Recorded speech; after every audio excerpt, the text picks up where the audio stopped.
Bienvenidos a Club de Prensa en NTN 24. Transmitimos desde Washington, a 3 cuadras de la Casa Blanca.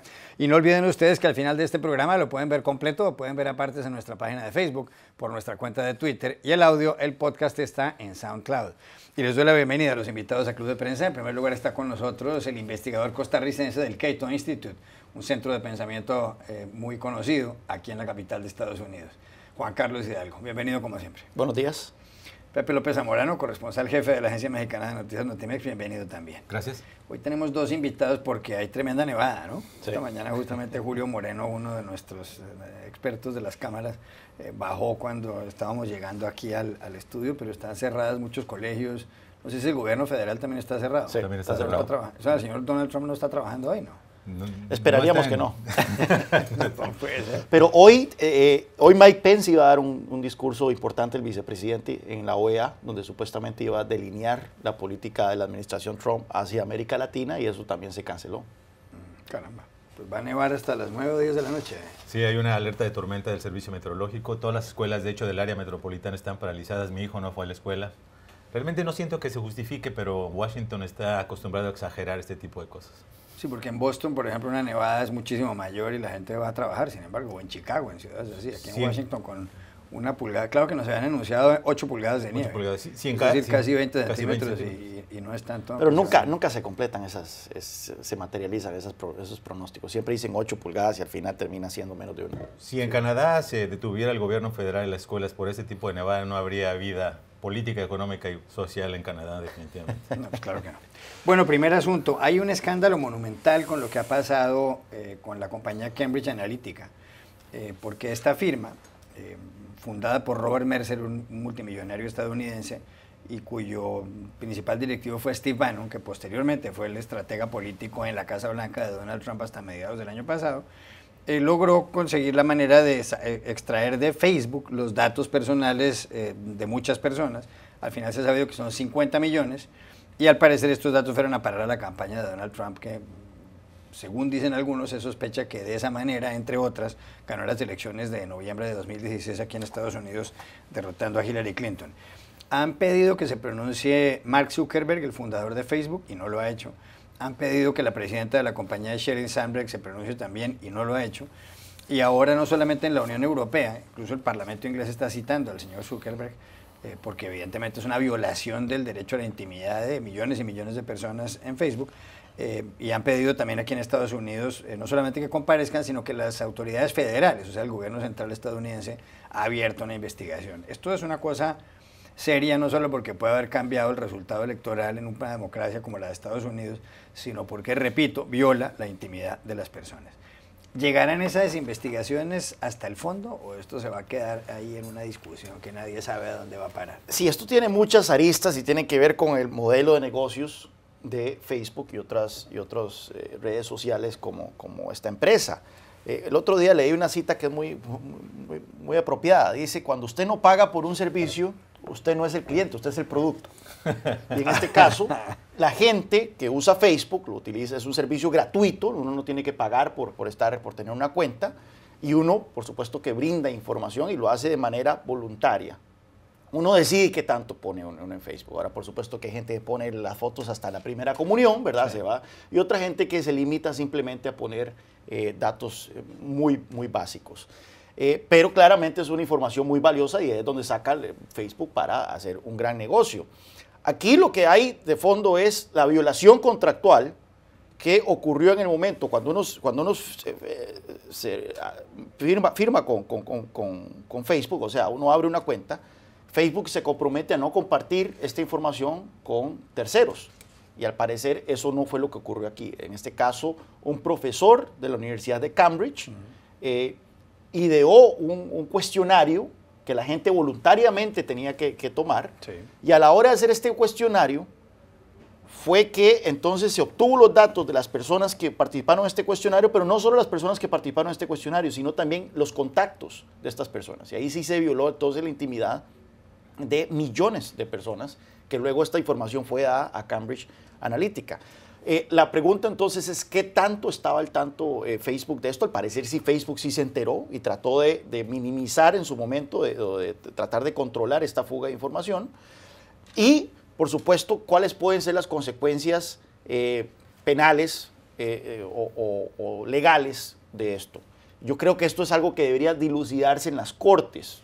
Ciertamente debería haber una demanda colectiva contra Facebook, que esas ocurren a cada rato. El otro día me llegaron $11 en el correo porque compré un tiquete de béisbol hace 3 años para el partido de béisbol por StubHub, y al parecer que es una empresa, y al parecer StubHub violó algún término contractual, una demanda colectiva, y resulta que me devolvieron $11. Ajá.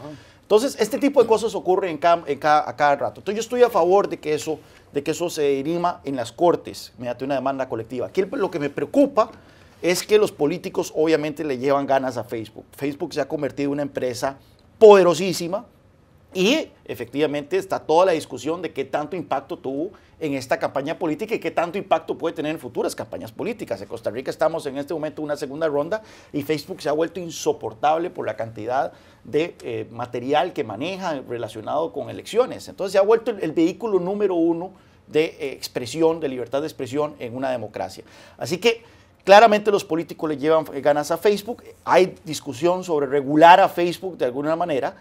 Yo le temo mucho a eso. Esto es como regular los periódicos, ¿verdad? Cuando los políticos se meten a regular un medio de comunicación, llámese una televisora, llámese un periódico, llámese Facebook, usualmente terminan socavando la libertad de expresión. No sale bien. No sale bien, y es por eso que entonces hay que ver mucho con cuidado. Pero cualquier pena que vaya a pagar Facebook ya la está pagando. Ha perdido $50.000 millones en su valor de bolsa en los últimos 2 días. 50.000 millones. ¿Cuánto es que supuestamente costaría el muro fronterizo con México? 18.000 millones. Imagínense. Incluso los estimados más altos dicen que 40.000 millones. Estamos hablando que en solo 2 días Facebook ha perdido lo que podríamos comprar Costa Rica más. Probablemente.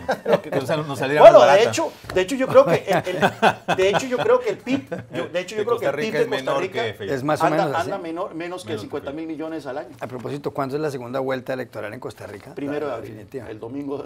O sea, faltan pocos días. Faltan pocos días, pero se ha sentido como 5 minutos esta segunda ronda, 5 minutos en el agua. Los dos candidatos tienen el mismo apellido, Alvarado, ¿no? Alvarado, va a ganar Alvarado, eso es lo único que sabemos por el momento. Es lo único que sabemos, de eso hablaremos próximamente. Pepe López Zamorano, Cambridge Analytica y Facebook. Bueno, me hizo recordar, Juan Carlos, precisamente un adagio popular anónimo muy concurrido aquí en Estados Unidos, que es el de "There is no such thing as a free lunch". No existe tal caso como un almuerzo gratuito. Es decir, no debe esperar algo. No hay almuerzo gratis. Las personas no deben esperar algo a cambio de nada. Y evidentemente la divisa de estas redes sociales es el manejo de la información. Y quien espere que las redes sociales, no solo Facebook, porque sería injusto singularizar a Facebook, pero quien espere que Twitter, Google, especialmente Google, o Facebook sean los guardianes de la privacidad y del decoro, es totalmente ingenuo. Eso no va a ocurrir porque ellos hacen su dinero precisamente de estratificar, analizar, minar, vender la información, porque de ahí obtienen a los comerciantes. Cada intento que ha habido, y lo vimos también cuando surgió el debate del papel que jugó Facebook y Twitter con cuentas anónimas para desviar la atención a las elecciones, cada vez que ha habido un intento para regular a las redes sociales, la reacción de las redes sociales ha sido, no, nosotros nos autorregulamos, no necesitamos precisamente la intervención del gran hermano, del Estado interventor, porque obviamente va a generar intervenciones innecesarias, probablemente malintencionadas, políticamente interesadas, lo cual tiene un cierto sentido. Sin embargo, estamos viendo que ha habido una violación constante de los derechos de privacidad de las personas bajo los términos que ellos mismos ofrecen a los usuarios. No estamos hablando aquí de una ley generalizada donde haya una expectativa razonable de privacidad, como ir a un vestidor o ir al baño, no. Estamos hablando aquí de que tú dices específicamente, yo no quiero que mi información se comparta, yo no quiero que mi información se le venda a terceras personas, e invariablemente cuando le preguntas a una persona cómo le fue en España en un correo electrónico, después te aparecen boletos de viaje para ir a España. Hace unos días, comprando una chamarra de regalo a mi hija, la compré en línea. Después, ahora me están llegando lluvias de ofertas de chamarras todos los días en todos los sitios de internet que abro. Antes de venir al programa, hablaba precisamente con un familiar mío que se dedica a este tipo de asuntos para que me explicara cómo opera. Y lo que me dice es que no necesariamente comparten la información de que José López Zamorano pidió una chamarra de tal tienda y por lo tanto es posible que... No, es un logaritmo. Básicamente yo soy un número de una operación. Sí. Una operación, el banco diseminado de datos de Facebook encuentra esa información y las personas o las entidades, las empresas que quieren comercializar chamarras, obviamente le van a pagar a Facebook un dinero por colocarlo allí. Entonces, la privacidad es limitada, pero el hecho de que se violen sistemáticamente estos derechos y de que aparentemente Facebook no fue capaz de supervisar el propio contrato que estableció con este investigador que supuestamente obtuvo los datos para fines académicos y que después los vendió con fines absolutamente políticos en una campaña electoral, yo creo que sí implica que hay una claridad de Facebook, en el sentido de que aclare cuáles son esos contratos, qué hizo sobre esos contratos, que dé a conocer esos contratos, si se enteró y cuándo se enteró que hubo una violación, qué hizo en relación con esa violación, porque mientras no haya una garantía de que justamente la empresa va a tomar cartas en el asunto, yo creo que sí se justifica que haya esta injerencia del legislativo o de las agencias reguladoras para determinar cuáles son los derechos de los usuarios. Segundo asunto, el presidente de Estados Unidos, Donald Trump, ayer llamó por teléfono a Vladimir Putin. Vladimir Putin es el presidente ruso y ganó las elecciones el domingo pasado con más de un 70% de los votos, como era previsible. Hubo algunos candidatos de la oposición a quienes se les prohibió participar, como al señor Navalny.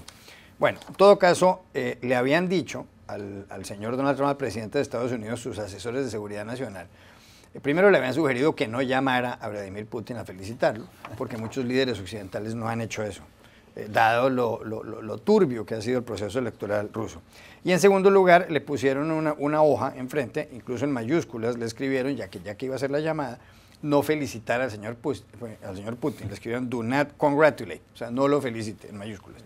Y además le dijeron que tenía que tocar con el señor Putin el tema de Sergei Skripal, un ex espía ruso, llegó a espiar en un momento dado a favor del Reino Unido, que estaba con la hija hace pocos días en Salisbury, en el sur de Inglaterra, y fue envenenado, aparentemente, y así lo ha dicho ya el gobierno británico, por los rusos. Y ha tomado medidas, incluso la primera ministra británica expulsó a 23 diplomáticos rusos de Londres con sus familias. Bueno, pues Trump llamó a Putin, lo felicitó, no le habló de Skripal, y luego dijo ayer que ellos se iban a reunir pronto, Trump y Putin, además para hablar de la carrera armamentista en el mundo.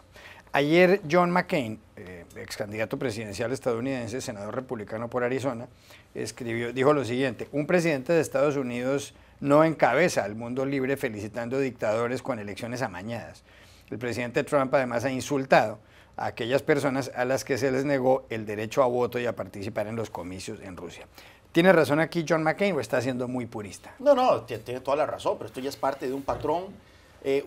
Sabemos de que hay algo extraño en la admiración que siente Donald Trump hacia Vladimir Putin, pero esto continúa un patrón que ya le hemos visto al presidente estadounidense de sentir empatía y sentir afinidad hacia hombres fuertes. También felicitó a Erdogan, el presidente turco, luego de que este ganara un referéndum que básicamente le dio poderes absolutos en Turquía el año pasado.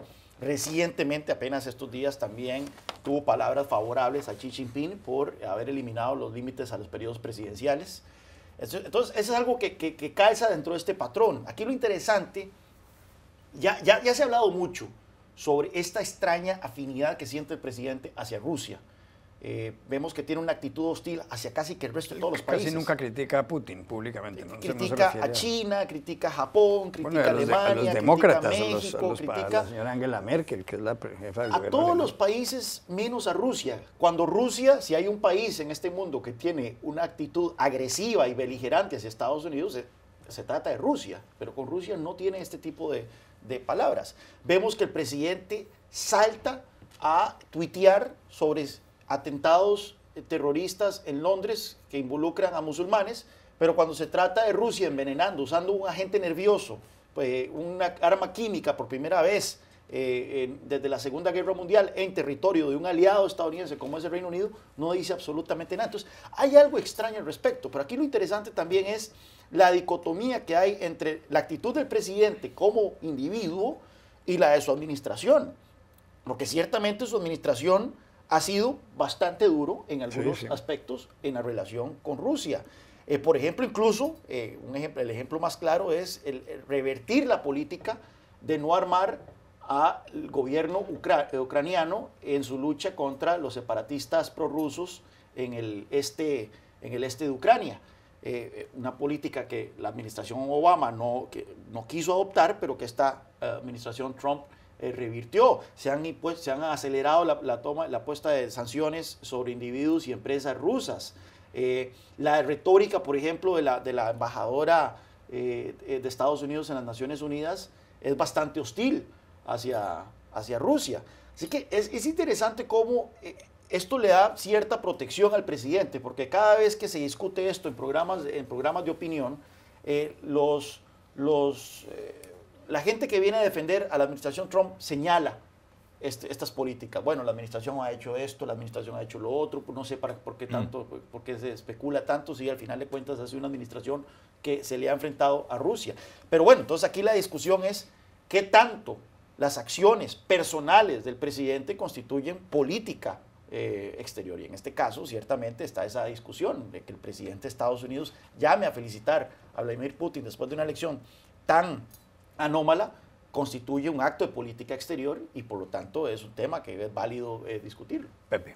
Sí, no hay que olvidar también sus elogios a Rodrigo Duterte, el presidente de Filipinas, a Kim Jong-un, ¿no? Sí. Verdaderamente es muy curiosa esta afinidad con los líderes totalitarios. Sin embargo, creo que aquí hay un asunto que trasciende esa empatía que él pudiera sentir en lo personal, ¿no? Y creo que tiene que ver, y de ahí entiendo por qué el exabrupto de algunos políticos, y no fue John McCain la única persona que lo hizo, fueron varios republicanos, ¿no? Lo cual es siempre revelador, porque hasta el momento los republicanos parecen más el partido del Trump que el partido republicano, es el hecho de que se está dando en el contexto de toda esta controversia por la investigación de la trama rusa. Entonces, que exista una indicación precisa de sus colaboradores que entienden justamente el contexto político, la óptica que puede tener al presidente en cadena nacional ante las cámaras, felicitando al presidente Putin, ¿no?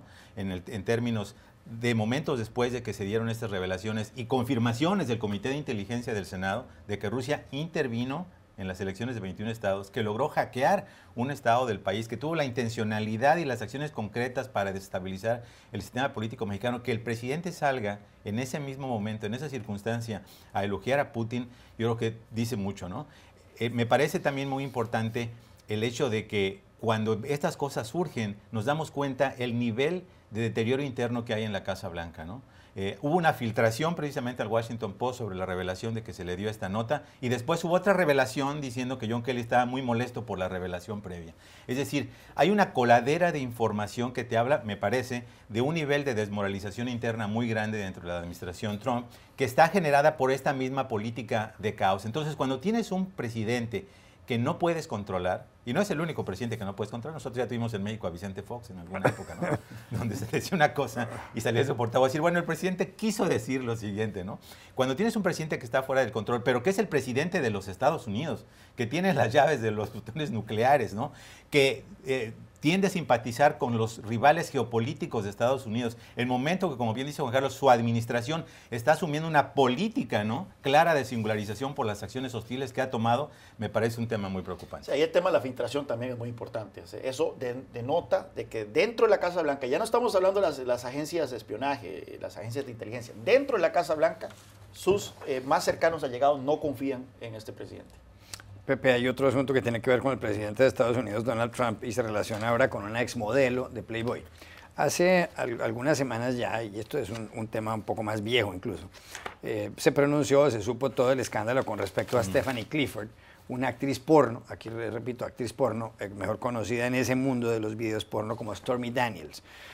A ella le pagó $130,000 Michael Cohen, un abogado de Trump, supuestamente de su propio peculio de él, del señor Cohen, le pagó este dinero, para que ella no contara sobre una relación sentimental o Yo no sé cómo que tuvo con el señor Donald Trump en el año 2006, en aquella época en que había nacido Barron, el último hijo del actual presidente de Estados Unidos, con su esposa actual, Melania Trump. Bueno, ahora resulta que ha aparecido otra mujer que se llama Karen McDougal. Karen McDougal dice que ella pues firmó un acuerdo en el año 2016, en este caso con American Media Inc., que es una compañía que controla The National Enquirer, que es una revista de estas amarillistas que hay aquí en Estados Unidos y que publica muchos chismes. Y según ese acuerdo, la señora McDougal recibió $150,000 para que no cuente otro romance que tuvo ella también, otra relación que tuvo ella con Trump, aparentemente también en el año 2006. Creo que todo esto tuvo lugar, si están diciendo la verdad este par de señoras, en Lake Tahoe, en un resort en Lake Tahoe, en Beverly Hills, en California. Para rematar, han aparecido ya varias mujeres. Ha aparecido otra que se llama Summer Service, que dice que cuando tomó parte en aquel concurso de televisión, El Aprendiz, The Apprentice, que lo presentaba Trump, y Trump estaba ahí, que él la acosó sexualmente y demás.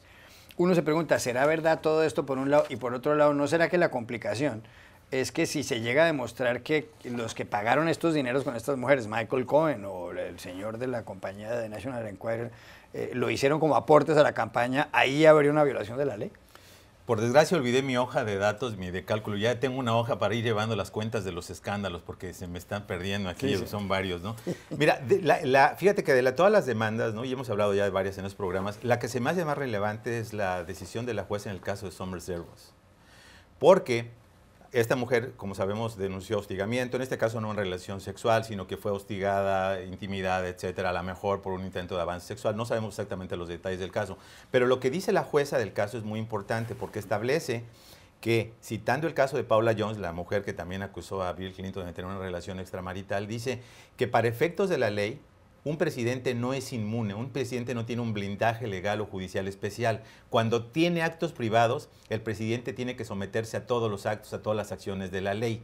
Entonces, si pudiera este caso, por ejemplo, sentar un precedente, sería una cosa relativamente importante, digamos, en términos de jurisprudencia en Estados Unidos, porque muchos presidentes han alegado que de alguna manera su fuero, la presidencia, la oficina, los hace aislados, los blinda de este tipo de acciones. Si esto procede a una corte, eventualmente pudiera sentar algún tipo de jurisprudencia. Entonces, yo creo que en este caso el presidente tiene varios problemas, no solamente desde el punto de vista legal, sino desde el punto de vista estrictamente político, ¿no? Porque estamos viendo que hay una acumulación de masa crítica de mujeres que lo están denunciando, hay un intento evidente, desde el punto de vista de uno que lo ve como observador externo, de un intento de tratar de echar cortinas de humo diciendo que la acción del abogado fue personal. Todos los abogados que han sido entrevistados por los medios de Estados Unidos, para ver si hay precedentes donde un abogado de su propio bolsillo saque dinero, $130,000, a través de una línea de crédito de su hipoteca. Es decir, tampoco es que por lo menos el señor Cohen era rico, tuvo que pedir un préstamo. Eso es un proceso prolongado y complicado para poder pagar a esto, es algo sin precedentes, es decir, no pasa la prueba del olfato ese tipo de acción. Entonces me da la impresión que evidentemente esto eventualmente llegará a una determinación legal para determinar lo que tú dices. No lo sabemos si fue una violación legal, si lo hizo a nombre de la campaña, pero evidentemente hay todo un intento aparente de encubrimiento de las acciones de este tipo. Juan Carlos Hidalgo. Sí, yo creo que ese es el punto aquí, más allá del chisme de que si el presidente tuvo una relación extramarital, al final de cuentas parece que fueron relaciones consensuales, entonces no hay mayor cosa ahí.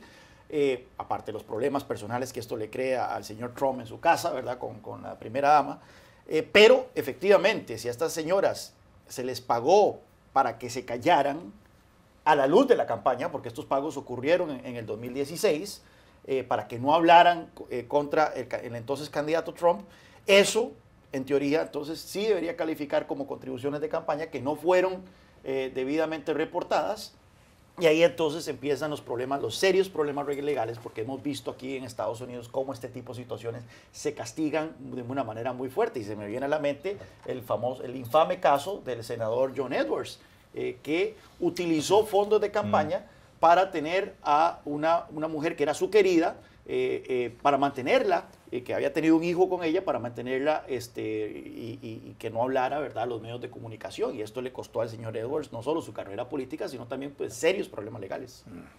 Ya regresamos a Club de Prensa.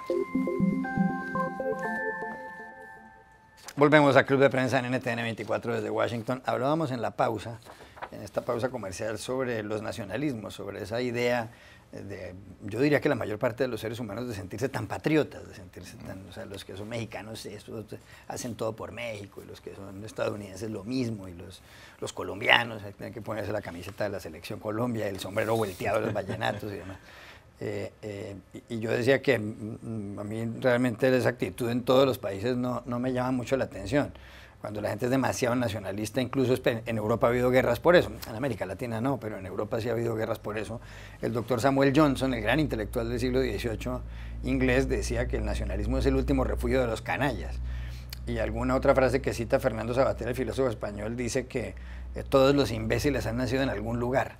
Esa gente que dice, es que yo nací, no sé, yo nací. ¿Usted qué opina de eso, de ese a veces exceso de nacionalismo? Albert Camus dijo que amo demasiado a mi país como para ser nacionalista. Yo sí me pongo la camiseta de la selección de fútbol de Costa Rica, y por supuesto que el mundial pasado andaba aquí en las calles de Dupont Circle con bufanda de Costa Rica y la bandera, celebrando los ganes de la selección.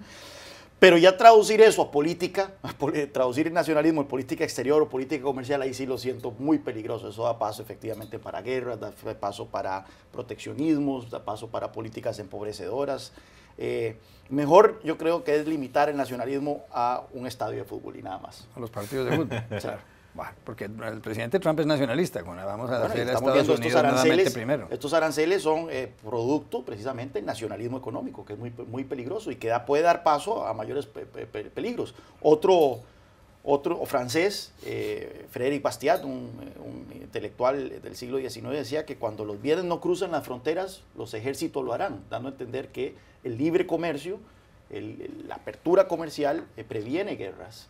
Y si vemos la historia del siglo XX, veremos ejemplos muy claros de efectivamente que las naciones que dejan de comerciar terminan enfrentadas militarmente. Claro. Bueno, ya ha citado frases hasta de Albert Camus y Juan Carlos Hidalgo. En México sí hay mucho nacionalismo, ¿o no? En México todos somos muy nacionalistas y estamos muy orgullosos de ser mexicanos.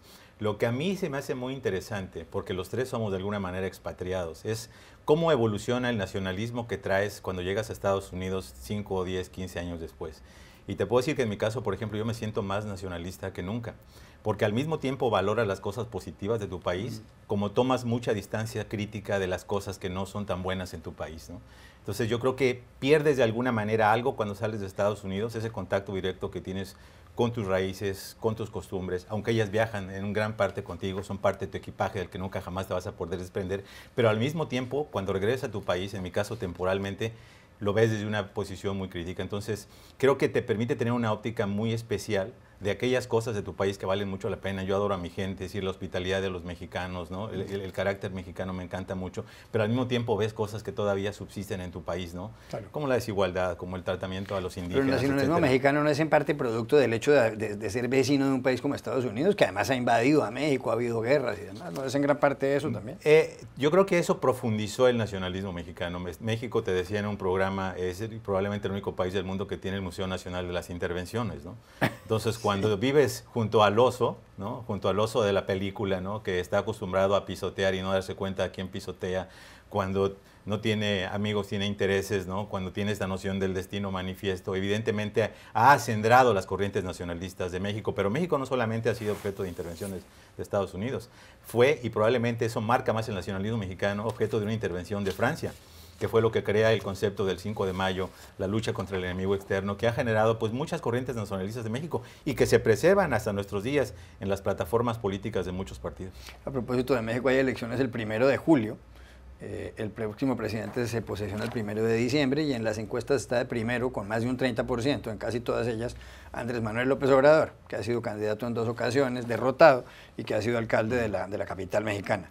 Pues ayer él ha hecho varias propuestas en los últimos días. Una es que dijo que él quiere, si lo eligen, convocar una consulta popular cada 2 años para que la gente diga si está de acuerdo con que él continúe o si lo quieren echar del poder. La otra cosa, y eso lo mencionamos aquí en el programa, es que ayer dijo que ha nombrado a Jesús Seade Curi como representante para renegociar el NAFTA, el Tratado de Libre Comercio de Norteamérica, que se firmó en los años 90 y del que forma parte México, Estados Unidos y Canadá. El señor Seade tiene, o Cid se pronunciaría también, pero el señor Seade tiene un doctorado en economía en la Universidad de Oxford, fue profesor en la Universidad de Warwick, que es una de las más importantes en Inglaterra, y ahora está en Hong Kong, o ha tenido muchos vínculos con Hong Kong. ¿Es esto una medida responsable? Es decir, da la impresión así López Obrador de que está consiguiendo gente muy preparada para rodearlo. Bueno, debo reconocer personalmente que yo no había escuchado al señor Jesús Sea de Curi.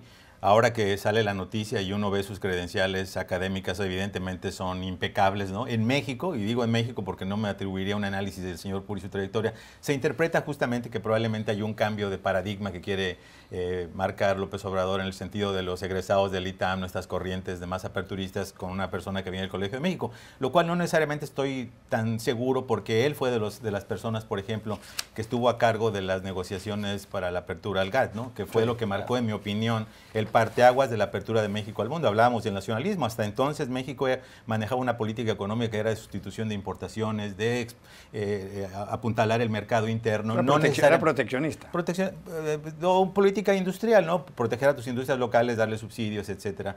Y el GATT marca un parteaguas de México cuando se abre al exterior, ¿no? Básicamente es todo un cambio del modelo de desarrollo económico de México a partir de la apertura al exterior. Entonces, no sé necesariamente en qué parte queda este asunto. Sin embargo, déjame decirte que en las últimas 48 horas han surgido una serie de datos que pudieran hacer que la presencia del señor Curi sea innecesaria. Porque aparentemente ha habido avances importantes en las negociaciones del Tratado de Libre Comercio. Como sabes, ya está por empezar la 8ª ronda. Hay un reporte muy interesante del diario canadiense de Global Mail, donde Estados Unidos está revelando que se desprendería de una de las 3 píldoras venenosas que arrojó esta cacerola de las negociaciones. Como sabemos, la más dura era justamente autodelegarse el 50% de contenido estadounidense en el sector automotriz, una cláusula inexistente en ningún otro acuerdo comercial, que tú obligues a que tenga 50% de todo lo que produzcas, o de lo contrario, no le das trato libre de aranceles. La segunda era la terminación automática del NAFTA cada 5 años, de la famosa cláusula de muerte súbita, y la tercera, la desaparición del capítulo de resolución de controversias. Aparentemente el más controvertido, se están alejando de ese tema. El Global Mail está diciendo eso. El secretario de Agricultura, Sonny Perdue, dijo justamente ayer que el señor Lighthizer está muy optimista de que se pueda lograr un acuerdo. Sabemos que México y Canadá favorecen más que haya un acuerdo más temprano que tarde, precisamente por los procesos electorales, lo cual complica todo esto. Estados Unidos mismo tendría interés en un acuerdo más rápido porque se le va a acabar la autorización de la vía rápida comercial. Así que se habla de que probablemente en la ronda de abril aquí en Washington se pueda hablar de una negociación o de un avance sustantivo. Vamos a ver, por el momento son versiones de prensa, pero probablemente algo se está guisando. ¿Cuál es la cláusula que supuestamente Estados Unidos dejaría atrás? La cláusula en la cual elevaría el contenido regional del sector automotriz, que es de 62% a 85%, pero de ese 85%, el 50% tendría que ser de Estados Unidos, algo que para México y Canadá desde el principio han dicho que sería inaceptable. Sí, la cláusula terminatoria sigue siendo una píldora muy venenosa que continúa. Pero ahí ya hay contrapropuestas. Por ejemplo, México propuso que en 5 años no se termine automáticamente, sino que se revise el acuerdo. Que se revise, el acuerdo sigue, y si alguien quiere salirse, pues siempre tiene la prerrogativa. Hay una cláusula específica en el acuerdo que permite salirte, pero no el acuerdo se termina y ves si lo renuevas o no lo renuevas. No, claramente aquí el candidato de Morena necesita presentar una visión que deje de asustar a los mexicanos. Más responsable. Más responsable. Y entonces rodearse de este tipo de figuras ciertamente le ayuda. Así también ha presentado a reconocidos empresarios como parte de la gente que lo asesora en materia económica. Las credenciales de este señor claramente son impecables. Negoció la entrada de México efectivamente al GATT, que fue el precursor de la Organización Mundial del Comercio. Estuvo en el Fondo Monetario Internacional. Así que es una persona que llena todas las marcas de alguien que calmaría un poco el nerviosismo que genera AMLO. También el tema de que AMLO fue crítico del NAFTA, ahora más bien está hablando de que NAFTA sea renegociado, y sea renegociado por alguien con tanta experiencia. Sí. Pero yo creo que lo más óptimo sería efectivamente que este acuerdo se renegocie antes de la elección, para quitar eso de la mesa, y que entonces la discusión interna en México se gire en torno a políticas domésticas que requieren mucha atención: el tema de la violencia, el tema del crecimiento, los empleos y el futuro de las reformas económicas que necesita ese país. Cambio de asunto para hablar del Perú. El Perú vive mañana una jornada políticamente muy importante y decisiva, porque se va a someter a votación una moción de vacancia presidencial, que por supuesto afectaría, en caso de ser aprobada, a Pedro Pablo Kuczynski, el jefe del Estado peruano. Hay un sector del Congreso que tiene 130 escaños en total que dice que el señor Kuczynski es moralmente incapaz para seguir ejerciendo la presidencia, en parte porque pues, una compañía a la que él estaba vinculado recibió unos dineros de unos contratos de Odebrecht y él además no lo contó en su momento. Hay que recordar que en el Perú hay varios presidentes en líos con Odebrecht, está en prisión justamente por eso. Ollanta Humala, el presidente anterior, Alejandro Toledo, expresidente peruano que está en California en la Universidad de Stanford como académico visitante, pues va a ser objeto de una solicitud previsiblemente de extradición. Dicen que recibió $20 millones de Odebrecht. Bueno, ahí está el caso del señor Kuczynski. Se requieren 87 votos mañana para que el señor Kuczynski sea desalojado del poder. Pero ahora han aparecido unos videos que recuerdan los Vladivideos, aquellos videos ya de hace 20 años, de cuando Vladimiro Montesinos, el todopoderoso asesor de Alberto Fujimori, que era presidente, pues estaba haciendo algunos acuerdos sucios para tratar de mantener en el poder al señor Fujimori. Bueno, en estos videos aparece gente de la bancada de Kenji Fujimori. Hay dos hijos de Fujimori, Keiko, que es la mujer que tiene una bancada mayoritaria, y Kenji, que tiene una bancada minoritaria, y pelean entre los dos.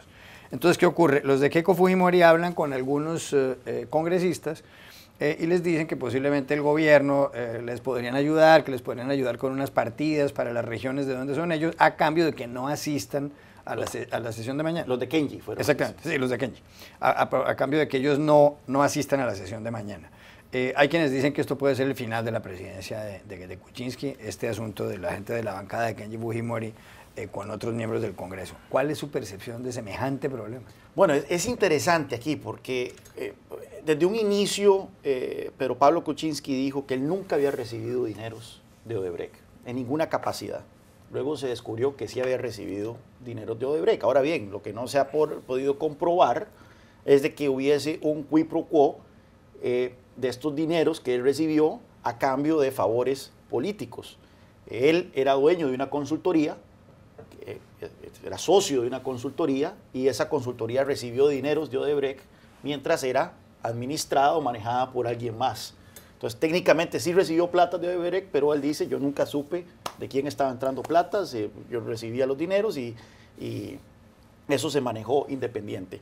Pero aún así eso fue lo que le ganó estos problemas políticos. Y entonces ahí se sale la primera moción de vacancia que fue derrotada en diciembre y que fue derrotada en esas circunstancias tan anómalas. Esta fracción de Kenji Fujimori se cinde de la fracción más grande de su hermana, liderada por su hermana, y vota a favor del presidente a cambio, obviamente ahí sí un quid pro quo muy claro, a cambio del perdón a su padre, el indulto de Alberto Fujimori el 24 de diciembre. Que eso le valió entonces a Pedro Pablo Kuczynski perder el favor de mucha gente que lo apoyaba, incluyendo congresistas, incluyendo ministros que renunciaron y demás. Ahora salen estos nuevos videos y es ahí entonces donde tenemos todo un juego, ¿verdad? Porque entonces efectivamente ha habido una escisión dentro del fujimorismo que ahora está apoyando a Pedro Pablo Kuczynski, pero también dentro de la fracción original legislativa de Pedro Pablo Kuczynski ya hay diputados que han dicho que van a votar a favor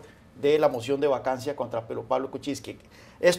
¿Qué tan veraces son estos videos? No hay un ministro de gobierno, no hay un oficial de gobierno ofreciendo sobornos, como era el caso en su momento de Vladimiro Montesinos, sí. Pero se hacen aseveraciones que podrían ser fácilmente comprobables, en donde entonces sí, un congresista de Kenji le dice a otro de Keiko, mira, yo pude poner superintendentes perfectos, pude poner gente en mis distritos, ¿verdad? Eso podría fácilmente comprobarse si fue cierto o no fue cierto. El punto aquí es que en aras de salvar a su presidencia, Pedro Pablo Kuczynski parece estarse hundiendo más en infamia, no solo con el indulto que le otorgó a Alberto Fujimori, sino en caso de que se compruebe que efectivamente ha dado favores a congresistas para que voten en contra de esta moción de vacancia, pues bueno, el presidente es capaz que termine perdiendo su puesto y termine perdiendo su imagen como un hombre de manos limpias que en su momento tuvo. Pepe López Zamorano. Bueno, decía Otto von Bismarck, ¿no?, que la política y las leyes era como hacer salchichas, ¿no? No te quieres acercar demasiado a la cacerola porque huele muy feo, ¿no? Me hacía recordar justamente la novela de Doris Kearns Goodwin, ¿no?, Team of Rivals, sobre la presidencia de Lincoln los últimos 4 meses, ¿no? De la manera que el presidente maniobró ofreció favores políticos, presidente Lincoln, ¿no? Que es aquí Sí, es un sí, monumento como claro. Benito Juárez mencionó hace alguna vez en algún programa, ¿no? Favores políticos, cargos, etcétera, para lograr que se aprobara la 13ª enmienda de la Constitución de Estados Unidos, que justamente tiene que ver con la prohibición de la esclavitud, ¿no? La política es así, ¿no? No quiero sonar cínico, ¿no? No, Pero yo así, creo que aquí es la así. dicotomía que habría que definir es si simplemente se están haciendo quid pro quo dentro de la legalidad, es decir, un favor, etcétera, algún cargo, La política es así, le dicen a un congresista, yo le apruebo un presupuesto para que le construyan un puente en el pueblo de donde usted viene a cambio todos de los que haga. días. Y es así, eso no está bien, pero es así. Exactamente, todos los días en todos los parlamentos del mundo probablemente se está haciendo lo mismo que estaban haciendo ahí, la diferencia es que hay video contra la posibilidad de que se esté ofreciendo dinero a cambio de un voto, ¿no? Creo que eso sería un tema ya de estrictamente legal y judicial. Obviamente está muy mal que se haya politizado la justicia en el caso de Fujimori, como aparentemente ocurrió, ¿no? Con este canje, ¿no? De favores. Eso también creo yo que entra en otro nivel. Pero hasta que no se determine que efectivamente hubo una violación de la ley, creo que, por desgracia, nos guste o no, así es la manera como opera la política en América Latina y en todo el mundo. Ya regresamos a Club de Prensa.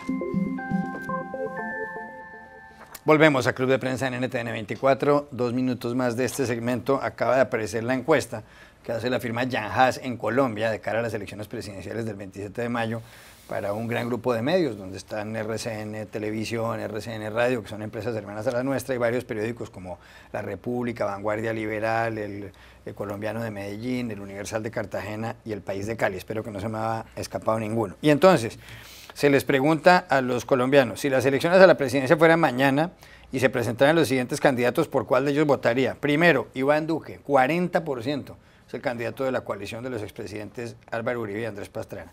Segundo, el exalcalde de Bogotá, Gustavo Petro, con el 24%. Tercero, aquí me voy a saltar el voto en blanco, que está en el 13%. Sergio Fajardo, de la coalición Colombia, exalcalde de Medellín, 9%. Después Germán Vargas Lleras, 6%, que fue vicepresidente de la República, y luego, saltándome, él no sabe, no responde, que tiene el 5%, Humberto de la Calle, 2%. Repito, Duque 40, Petro 24, Fajardo 9, Vargas Lleras 6, de la Calle 2. Usted acaba de estar en Colombia. ¿Cuál es su opinión sobre esto? Bueno, aquí me llama la atención un par de cosas. Efectivamente, Duque sale muy fortalecido de la consulta interna.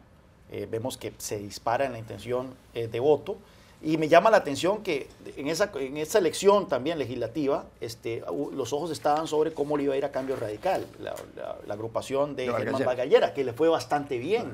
Entonces la discusión era que esto podría incluso ser una segunda ronda entre Duque y Vargas Lleras, pero vemos que Vargas Lleras no termina de levantar en esta encuesta. Va a haber mucha presión también sobre Humberto de la Calle para que hable sobre alianzas eventualmente con Sergio Fajardo. Vemos que Sergio Fajardo ha caído y Humberto de la Calle está básicamente que casi que en margen de error. El otro punto interesante de esta encuesta, yo creo que la segunda pregunta más importante en toda encuesta, más allá de que por quién va a votar, es por quién nunca votaría. Y en este caso, el que tiene una posición bastante favorable es Sergio Fajardo. Únicamente un 4% de la gente dice que nunca votaría por Sergio Fajardo. Podría entonces haber una aglomeración del voto de centro alrededor del exalcalde de Medellín. Y efectivamente, Gustavo Petro es el que sale peor parado en esa... 20 segundos, Pepe. Bueno, a mí me parece que las elecciones, siendo hasta el 27 de mayo, todavía pueden cambiar muchas cosas. Y me llama la atención, en este caso del análisis que hace Juan Carlos, el tema del voto en blanco, que es de 13 puntos porcentuales, y también de los que no saben, no responden, que si los combinas estamos hablando de 18 puntos porcentuales, ¿no? Entonces me daría la impresión que todavía hay una dinámica electoral que podría cambiarse en los próximos meses, así que a mí se me haría prematuro decir que ya de antemano está ganada la elección por parte de Duque. Ya regresamos a Club de Prensa. Volvemos a Club de Prensa en NTN 24 desde Washington para despedirnos en este día en el que cae nieve permanentemente. Gracias, Juan Carlos Hidalgo, por haber estado aquí. Pepe López Zamorano y a ustedes los espero mañana nuevamente en Club de Prensa.